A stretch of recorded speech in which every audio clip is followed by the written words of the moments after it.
Avira Women's Day special offer 50% off on IUI IVF valid till 8th March. ఇది రాజకీయం. AP రాజకీయం. ఎక్కడ ఎప్పుడు ఏం జరుగుతుందో చెప్పలేం.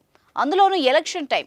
పార్టీలు టికెట్లు ప్రకటిస్తున్న వేళ ఎవరు పార్టీలో ఉంటారో ఎవరు గోడ దూకుతారో అంత చిక్కడం లేదు. రాత్రికి రాత్రే కండువాలు మారుతున్నాయి. జెండా రంగు మారుతోంది. తాజాగా రాష్ట్ర రాజకీయాల్లో మరో ఆసక్తికర సన్నివేశం చోటు చేసుకుంది. భర్త ఉన్న పార్టీని భార్య వీడి వేరే పార్టీలో చేరారు. విజయనగరం జిల్లా శృంగవరపుకోట నియోజకవర్గంలో ఊహించిందే జరిగింది. వైసీపీ నాయకుడు ఎమ్మెల్సీ ఇందుకూరి రఘురాజు భార్య టీడీపీ తీర్థం ముచ్చుకున్నారు. ఇక్కడ టికెట్ కడుబండి శ్రీనివాస్ కి కేటాయించడంతో రఘురాజు తీవ్ర అసంతృప్తిలో ఉన్నారు. ఈ క్రమంలో ఆయన భార్య 150 కార్యకర్తలతో అమరావతి వెళ్లి లోకేష్ సమక్షంలో పసుపు కండువా కప్పుకున్నారు.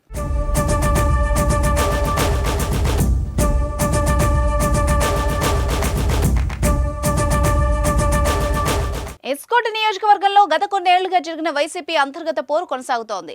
గజపతి నగరం నుంచి వలస వచ్చిన కడుబండి శ్రీనివాసరావు 2019 ఎన్నికల్లో వైసీపీ ఎమ్మెల్యేగా పోటీ చేసి గెలుపొందారు. ఆ ఎన్నికల్లో శ్రీనివాస్ కు 40,000కు పైగా భారీ మెజార్టీ దక్కింది.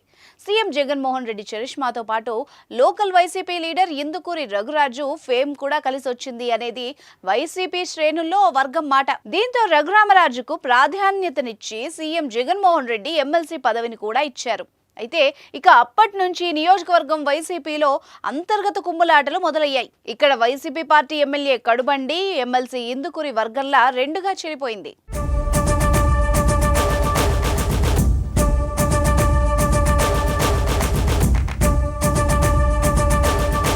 ఎమ్మెల్యే కడుబండి శ్రీనివాసరావు తనకంటూ సొంత క్యాడర్ను ఏర్పాటు చేసుకునేందుకు పార్టీలో గ్రూపులను ప్రోత్సహిస్తున్నారని, పార్టీ బలోపేతానికి కృషి చేసిన స్థానిక నేతల్ని పక్కన పెట్టేసి సొంత రాజకీయాలను నెరుపుతున్నారన్న అభిప్రాయం రఘురాజు వర్గం నేతల్లో వర్గ విభేదాలకు దారితీసింది.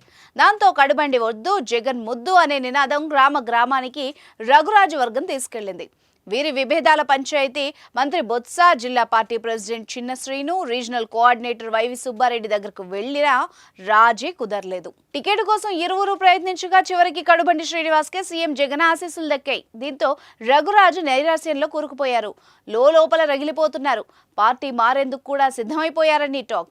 ఈ నేపథ్యంలో ముందుగా తన భార్య వైఎస్ ఎంపీపీ సుధారాణి అనుచర వర్గాన్ని టీడీపీలోకి పంపి కొత్త రాజకీయానికి తెరలేపారు. భర్త రఘురాజుకు టికెట్ దక్కకపోవడంతో ఆయన సతీమణి ఎస్కోట వైఎస్ ఎంపీపీ ఇందుకూరి సుధారాణి అమరావతి వైపు చూశారు.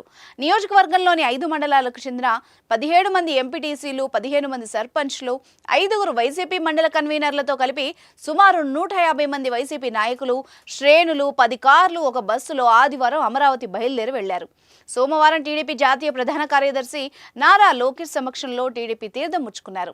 త్వరలోనే ఇందుకూరు రఘురాజు కూడా వైసీపీకి గుడ్ బై చెప్తారు అన్న చర్చ జరుగుతోంది. ఇక తాజా పరిణామాలతో శృంగవరపుకోటలో ఏం జరుగుతుందో అన్న ఆసక్తి నెలకొంది.